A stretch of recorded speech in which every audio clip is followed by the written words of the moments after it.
남쪽 바다에서 제가 청년의 시기에 신앙생활을 했었는데, 제가 속한 청년부에서 갑포라 하는 바닷가로 피크닉을, 소풍을 갔습니다.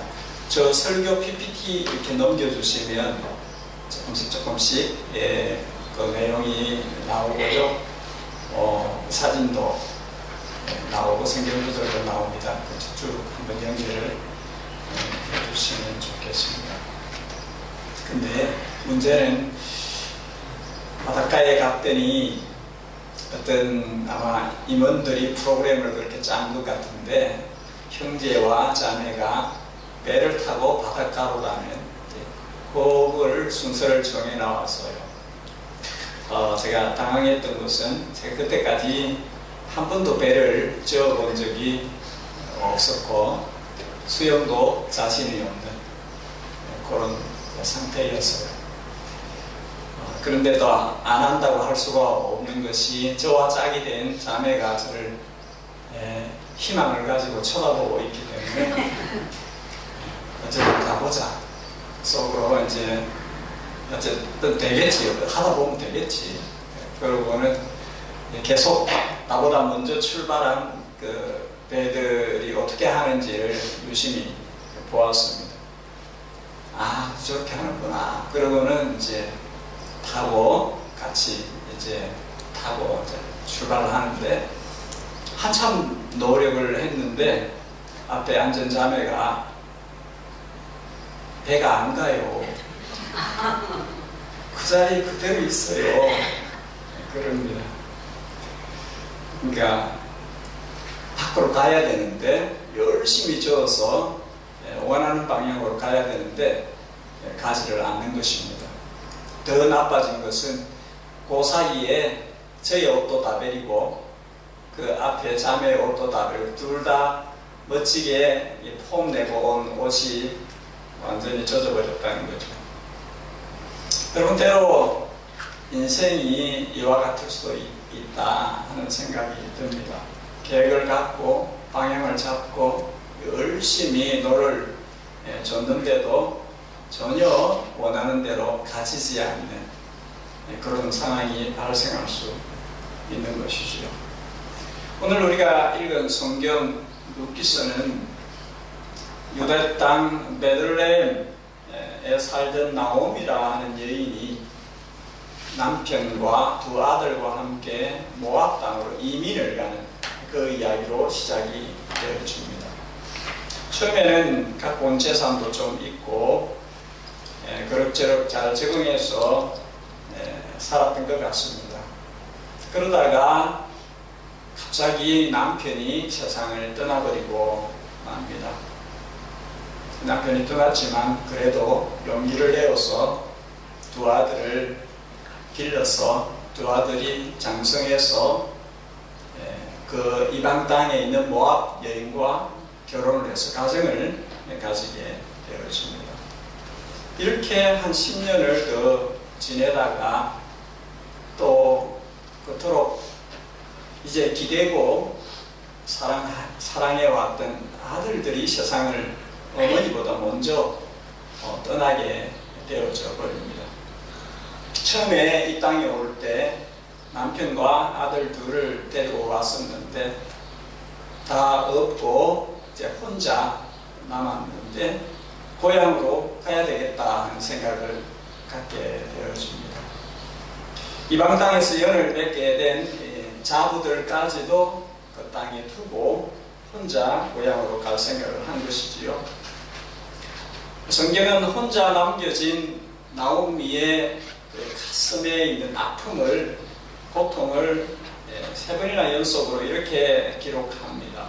1장 13절에 하반절에 보면 여호와의 손이 나를 치솟음으로 나는 너희로 말미암아 더 마음이 아프다.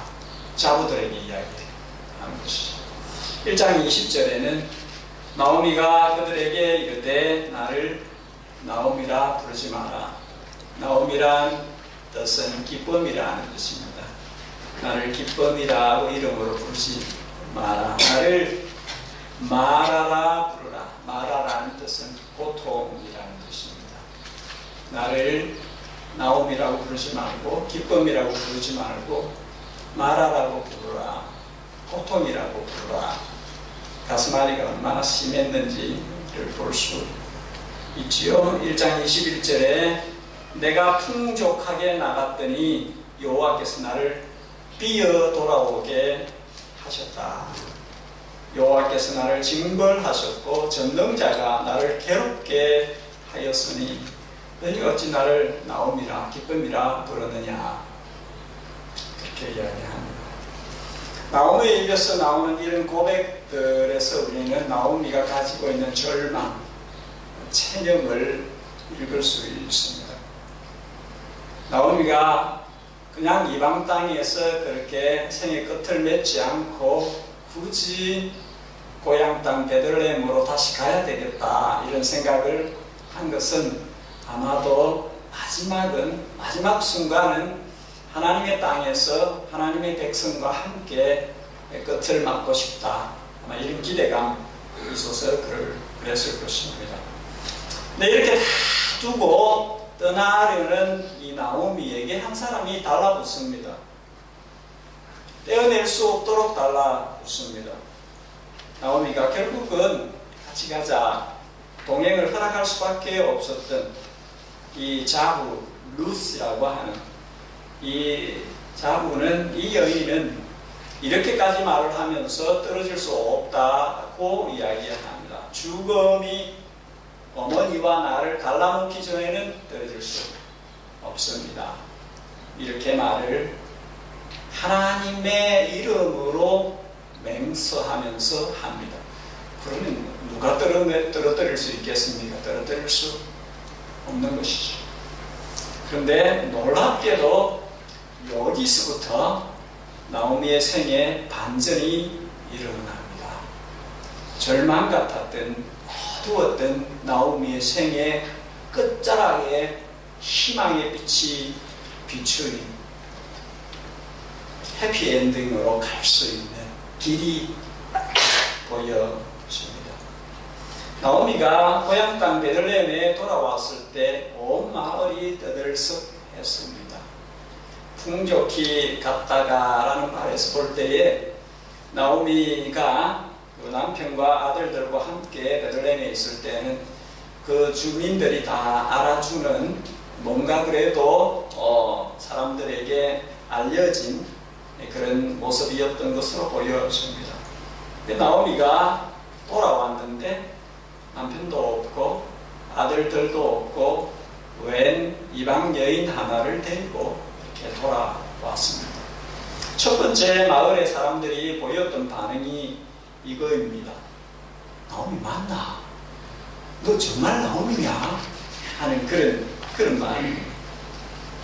전의 모습을 보기 어렵다는 것이죠. 달라져도 많이 달라졌다. 네, 하는 좋은 쪽으로 아니라 보기 민망할 정도로 형편없이 되었다. 네, 그런 뜻입니다. 그러니까 나오미는 어쩌면 동네 사람들 보기가 좀 힘들었어도 집에 들어가서 우리 말로는 방콕이죠. 방에 그냥 콕 계셔서 나오고 싶지 않은 그런 상태가 되었을지 모르겠습니다. 또 나간다 하더라도 나가서 결국은 뭔가 도와달라는 말을 해야 되는 그런 형편이기 때문에 더 밖으로 나가는 것이 꺼려졌을 것입니다. 그러나 따라온 이방 여인 룻은 대차게 용감하게 밖으로 나가려고 합니다. 시어머니가 기죽어 있는 대신에 이 이방 땅에서 온 룻은 오히려 더 힘을 갖고 바깥을 향해서 나아가려고 합니다. 어떻게 보면 이 룻에게는 낯선 땅입니다. 오히려 이 베들레헴이 이미 나오미가 모압 땅으로 간 대신에 이제 이 룻이 유대 땅 베들레헴으로 왔으니 이 룻에게 모든 것이 낯설 것입니다. 그런데도 앞으로 나갑니다. 룻이 오는 도중에 시어머니한테 했던 말이 있습니다. 어머니께서 가시는 곳 나도 가고 어머니께서 머무시는 곳 나도 머물겠습니다. 어머니의 백성이 나의 백성이 되고 어머니의 하나님이 나의 하나님이 되실 것입니다. 이 고백이 그냥 해본 말이 아니라 진심이 되는 것이죠. 이제 이 땅에 왔으니 이 땅 백성답게 살겠다는 것이죠. 하나님을 나의 하나님으로 이렇게 모셨으니 그 하나님의 백성으로 힘차게 살겠다는 것입니다. 룻은 마음이 상해 있고 몸이 늙어서 거동이 불편한 나오미를 위해서 가끔하게 집 밖으로 동네를 향해 생면부지의 사람들을 향해서 작디 작은 일감이라도 찾아서 밖으로 나갑니다. 그리고 그녀의 운명이라 할 수 있는 보아스를 만나게 되었습니다. 보아스라 하는 이 인물은 그 지역 유지로서 사람들에게 존경을 받는 사람들입니다. 물질적으로 재산이 많을 뿐만 아니라 많은 이들이 존경하는 그의 집에 있는 식솔들이 하인들이 종들이 만날 때 주님께서 당신에게 복 주시기를 바랍니다. 그렇게 인사가 나올 정도. 일반적으로 유대인들은 샬롬이라는 인사로 평강을 비는데 이런 인사는 좀 더 퍼스널하게 뭔가 서로를 알고 있는 서로의 어떤 모습에 대해서 흠모하는 것이 있기 때문에 이런 축복을 하는 것이죠. 나중에 보면 나오미가 자부가 와서 보아스라는 이름을 입에서 딱 내니까 이 나오미가 딱 보이는 반응이 이것입니다. 그가 복받을 자다. 그가 전에도 그러더니 지금도 그러는구나. 예전부터 우리 가족을 챙기더니 지금도 그러하구나. 품성을 이 사람이 어떤 사람인지에 대해서 그렇게 표현을 하는 것이죠. 한글 성경은 보아스와 루스의 만남을 우리의 표현으로는 우연히 또 혹은 2절에 보니 우연히 3절에 보면 마침 이런 단어들을 끼워 넣어서 설명을 합니다. 그러나 우리의 표현 우연히 또 마침내 어쩌다가 뭐 이런 표현들은 사람의 표현이고 그 이면에는 하나님의 주권적인 섭리가 숨어져 있습니다. 룻이 길을 떠나 밖으로 나아갈 때 내가 밖으로 가서 누구에게 은혜를 입으면 그를 따라서 이삭을 죽겠습니다. 그렇게 나서는데 우연히 그 발걸음이 보아스의 밭에 이르게 되어지고 룻이 일을 하고 있는 그때 마침 이 보아스가 방문을 하게 되어집니다. 우리는 이 같은 것을 우연이라 그렇게 적고 섭리라 그렇게 읽습니다. 하나님의 섭리가 묻어있는 것이죠. 보아스 인근에 한 여인이 들어옵니다. 감독관에게 묻습니다. 저 젊은 여인은 누구입니까? 감독관이 대답을 합니다. 나오미의 모압 자부 룻입니다. 보통은 여기서 이제 그치는 거죠. 그러나 이 감독관이 더 이야기를 합니다. 추수꾼 뒤를 따르며 떨어진 이삭 죽기를 허락하였더니 잠시 오두막에서 쉬는 것 외에 아침부터 지금까지 저렇게 일하고 있습니다. 무슨 뜻입니까? 성실하다는 것이죠. 부지런하게 자기 일을 하고 있다는 것입니다. 보아스는 룻의 소개를 듣자 이미 여러 사람에게 들었던 이 여인에 대한 정보들을 더 생각하게 되어집니다. 떠올리게 됩니다. 11절이 이 사실을 확인해 줍니다. 얼굴은 지금 보았지만 그동안에 여기저기서 이 사람 저 사람에게서 룻에 대해서 잘 들었다 하는 것이죠. 어떤 정보를 들었습니까? 이방 여인 룻이 시어머니 나오미에게 얼마나 얼마나 잘하였는지, 극진히 효를 다하고 있는지에 대해서 들었다는 것이죠. 망해버린 것 같은, 아무것도 남은 것이 없는 것 같은 그 시어머니에게 룻이 얼마나 그녀를 따뜻하게 적정성으로 대했는지를 말하고 있는 것을 들었다는 것이죠.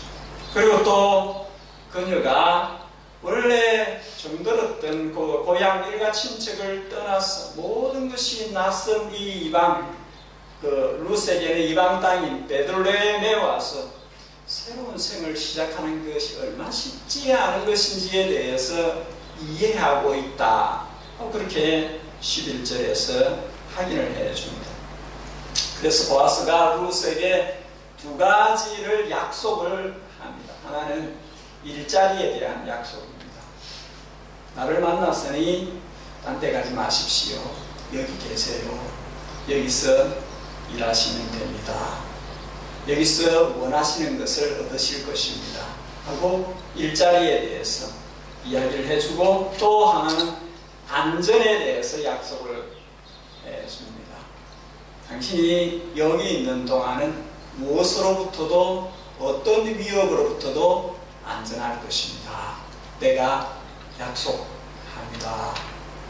실제로 보아스는 이 약속을 지킵니다. 지키기 위해서 자신의 밭에서 일하는 모든 추수하는 일꾼들에게 룻이 다른 여인들과 함께 이삭을 줍도록 허락할 뿐만 아니라 이삭을 내다가 그냥 흘리는 거 아니고 뽑아가지고 좀 주라고, 하다가 좀 뽑아가지고 좀 줘서 가질 수 있도록 그렇게 하라고 배려를 합니다. 그렇게 해서 그날 하루에 룻이 준 이삭이 한 에바 21리터 12대에 해당하는 것을 하루에 주게 되어집니다.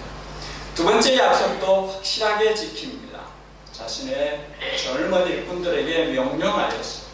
너희는 저 여인에게 어떤 수치도 주거나 체면을 손상시키거나 화난 표정을 짓거나 꾸짖거나 하지 말아야 할 것이다.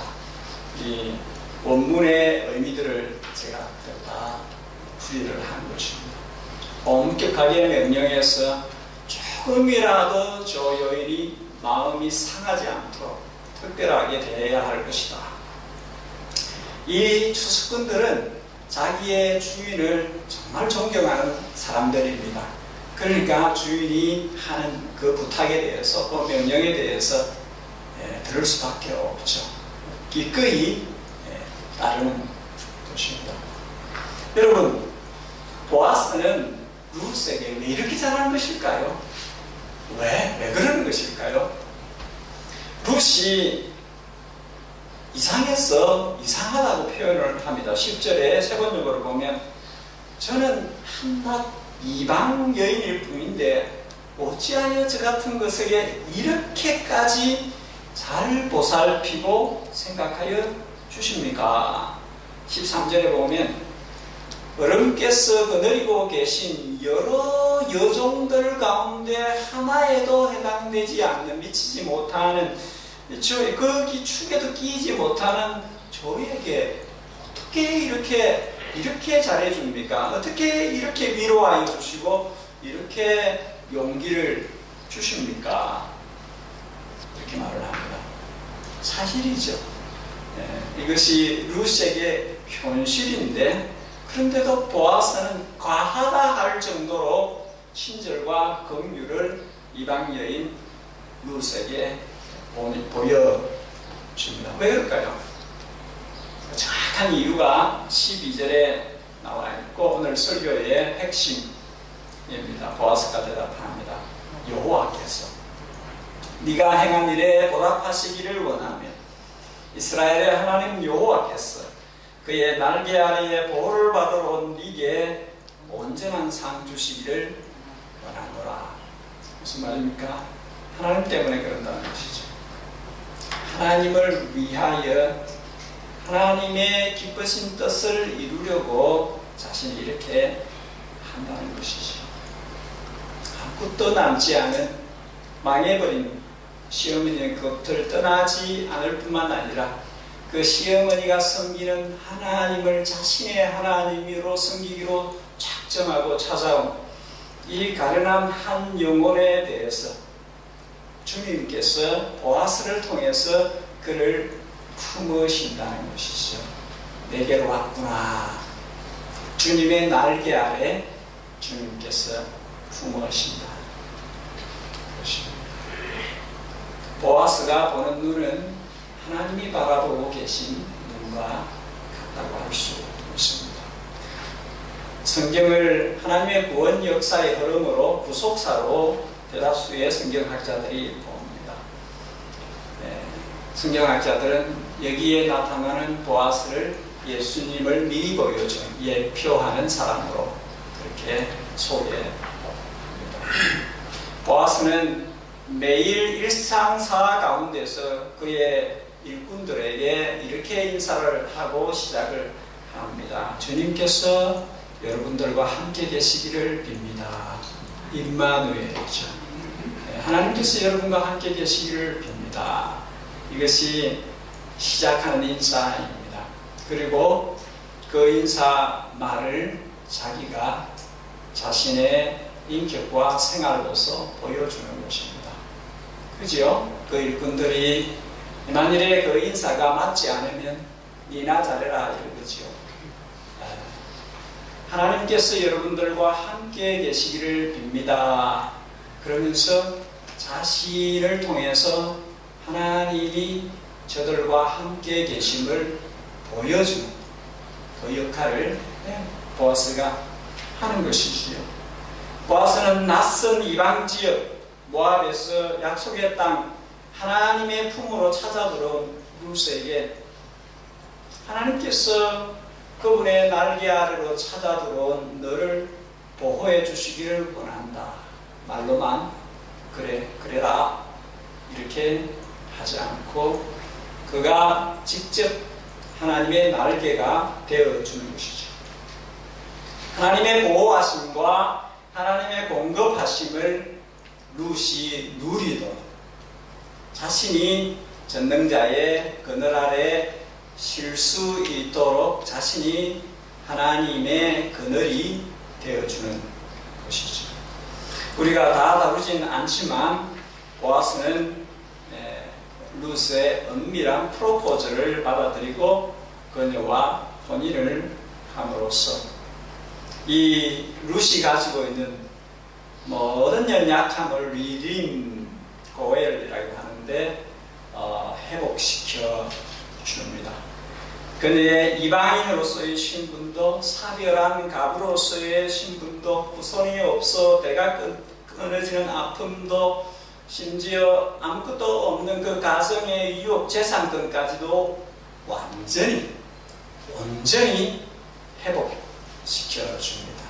리디머 구속자, 구속인, 대속인으로서의 역할을 모두 감당합니다.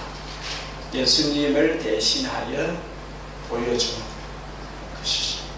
너 리디머가 구속주 예수님입니다. 우리는 다 한 사람의 구속의 역할을 도구로서 은혜의 방편으로서 하지요. 더 리디머의 구주이신 구속주이신 예수님을 우리가 보여주는 예수님이 우리를 통해서 나타나도록 하는 사람들인데 바로 이 보아스가 그렇게 하는 것이죠.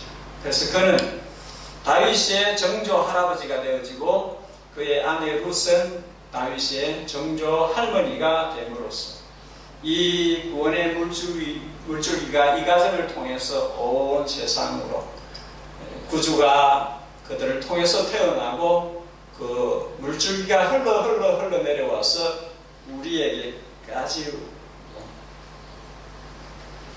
온 가정에 부적이 드득드득 붙어있듯 시험 치러 가면 그 교복 안에 몰래 집어가지고 부적이 안에 들어가 있듯 1년에 제사가 돌아서는 제사를 지낼 만큼 제사가 많았던 그 미신이 가득했던 저희 가정에 주님께서 이 구원의 물줄기가 흘러와서 귀에 마음에 들어와서 사람을 바꾸고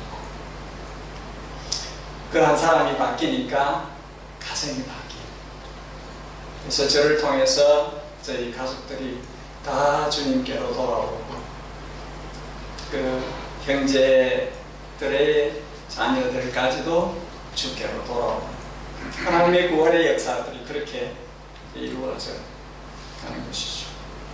여러분, 루키스의 주제는 시어머니를 잘하는 룻의 효도, 그게 주제가 아닙니다. 돈이 많고 유력한 보아스와 젊고 매력적인 룻의 러브 스토리도 아닙니다.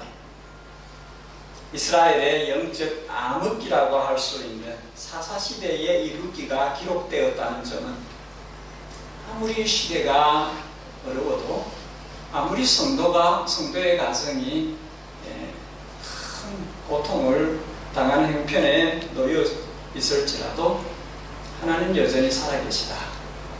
하나님은 일하고 계신다. 하나님은 한 영혼을, 한 가정을 구원하시는 구원 역사를 지속적으로 이루어가고 계신다. 하나님은 역사하시는 분이시다. 하나님의 구원 역사는 하나님의 땅, 하나님의 백성으로부터 멀어져 갔던, 그래서 집 나간 탕자처럼 생애 패배자의 모습으로 돌아온 한많은 여인 나오미의 생을 회복시켜 주셨습니다.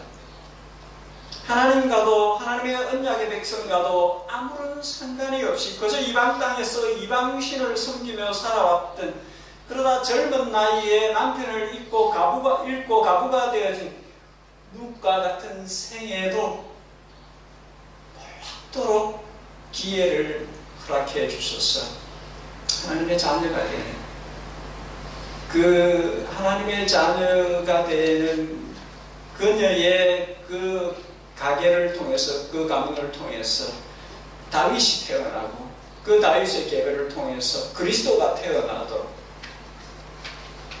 은혜를 베풀어 주신 것이지. 여러분, 이것은 우리 이야기입니다. 나오미, 룻, 보아스의 이야기만으로 그치는 것이 아니라 저의 이야기고 우리 이야기입니다. 룻이 보아스에게 했던 진솔한 고백들, 어찌하여 이방 여인이 내게 이렇게까지 은혜를 베풀어 주십니까? 당신의 많은 하녀들보다 전혀 낫지 않은 보살펴내게 왜 이토록 큰 위로를, 용기를 주십니까? 이 고백들은 우리의 고백들입니다. 우리는 우리 구주 예수님께, 우리의 큰 임금님이신 예수님께 이런 고백들을 하면서 삽니다. 내게 왜 이렇게 큰 은혜를 베푸시는 것입니까? 무슨 자격이 있다고, 뭔 잘한 일이 있다고 내게 왜 이렇게까지 은혜를 베풀어 주십니까? 그렇게 우리는 고백을 하는 것이죠. 성도 여러분, 사람의 생은 자신의 계획대로, 자신의 목적대로, 자신의 소원하는 대로 되어지지 않지만, 우리가 한 가지 분명히 알고 붙들고 가야 하는 것은, 하나님 항상 살아계시고 주님께서는 주님의 자녀의 생을 그분의 뜻 안에서 이끌고 인도하고 계신다는 사실입니다. 이것은 우리 시대가 더 갈수록 영적인 암흑기로 들어갈 것입니다. 여러분, 성도가 신앙생활을 하기 쉬운 시대로 가지 않습니다. 앞으로 날이 갈수록 영적인 전쟁과 전투가 더 심해질 것이고, 여러분들이 좁은 문으로 들어가서 좁은 길로 걷는 신앙생활을 똑바로 하기가 간단치 않을 것입니다. 그러나 그럼에도 불구하고 우리 시대가 아무리 영적 암흑기가 되어 간다 할지라도 하나님은 살아계셔서 하나님의 백성의 길을 인도해 가십니다. 우리는 주님께 더 가까이 가야 합니다. 나의 생활도 나의 가정도 과거의 어떤 일에 발목이 잡혀 있거나 현재도 두려움이 있고 앞으로의 삶의 불안감이 있을지, 그러나 하나님은 우리를 정확하게 지켜보고 계시고, 하나님은 그분의 invisible hand, 하나님의 보이지 않는 손으로 우리의 생을 붙들고 계시고 이끌어가고 계십니다. 주님은 참새 한 마리도 그냥 떨어지지 않는다. 너희가 많은 참새보다 귀하지 않나, 그렇게 말씀하십니다. 우리를 얼마만큼 더 잘 아시는지를 표현하시고 싶어 하셔서 너희 머리카락도 세고 계신다, 그렇게 이야기를 하셨습니다. 여러분 머리 감으셨지요? 몇 개 빠졌을까요? 수두룩 빠져서 그럽니다. 그만큼 알고 계신다는 거죠. 정확하게 알고 계시고 인도하고 계신다. 그래서 우리가 해야 하는 것은 나오미처럼 루처럼 하나님의 은총의 날개 아래로 더 가까이 가는 것입니다. 더 가까이 가는 것입니다. 여러분, 기도는 충분하다는 말이 없습니다.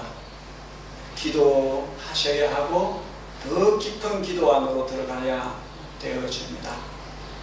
환경을 탓하거나 남을 탓하거나 그렇게 가지 않고 주님께로 더 가까이 가서 주님 안에 있는 부요한 것들로 채워지도록, 내가 밝아져야, 내 안에 충만함으로 채워져야 다른 사람들 바라보는 눈이 달라지고 다른 사람에게 줄 수 있는 것들이 많아지게 될 겁니다. 하나님의 은혜의 날개 아래 더 가까이 다가설 수 있어서야 합니다. 하는 목마름으로 우리의 영혼이 주님에게 있는 그 좋은 것들을, 빛들의 아버지이신 주님 안에 있는 그 풍성한 것들을 내 것으로 받아서 충만하게 채워져서 교회를 위해서, 이웃을 위해서 그렇게 흘러보는 그 역할로 우리가 부르심을 받은 사람들입니다. 이와 같은 은혜가, 부요함이 저와 여러분들에게 늘 함께 있기를 축복합니다. 주님 앞에 서는 그날까지 우리가 그분의 얼굴을 대면할 것입니다. 그분 앞에 섰을 때에 우리가 멋진 고백을 할 수 있어야 됩니다. 바울처럼 나의 달려갈 길을 다 달려왔고 믿음을 지켰다. 이제 내게는 그분에게서 받을 면류가 나왔다. 이렇게 고백할 수 있을 정도로 믿음의 경주를 끝까지 잘 달려갈 수 있기를 진심으로 바랍니다. 기도하겠습니다.